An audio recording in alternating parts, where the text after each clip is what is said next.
Taliwas sa inaakala, hindi naging matumal ang dagsa ng mga pasahero sa mga provincial bus terminal sa Quezon City.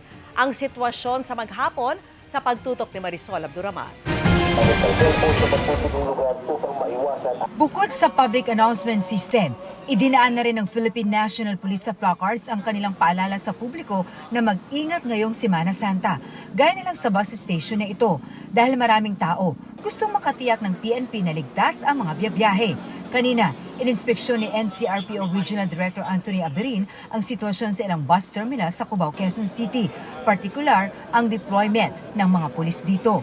Yung pananamantala ay palagi po ang ating kapulisan dyan na nagbabantay to make sure na ligtas ang ating mga kababayan, lalong-lalo na po yung ating mga kababayan na bibiyahe. We assure you at this point in time, wala pa pong direktang banta sa seguridad dito po sa Metro Manila.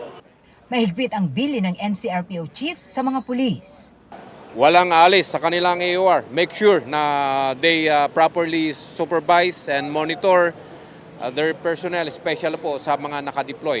Ang dagsa ng mga pasahero sa terminal ngayong araw, ikinatuwa naman ng mga bus driver. Nung nakaraang linggo daw kasi, punuan na ang mga biyahe, kaya inakala nilang magiging matumal na ang biyahe ngayon. Ang gawa ng Biyernes pa lang, nag-aakota kami ng pasahero. Okay. Yung pag sinabing di inasan, ibig sabihin yung dami. Opo. So mas marami pong nauwi ngayong taon na to.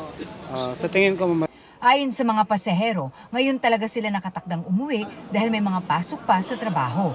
Ikinatuwa naman nila ang pag-iikot ng mga otoridad at ang pagkakaroon ng police presence sa mismong bus station. papasalamat ako gawa ng mayroong nagagay sa amin dito sa terminal namin, ng mga katulad ng HPG.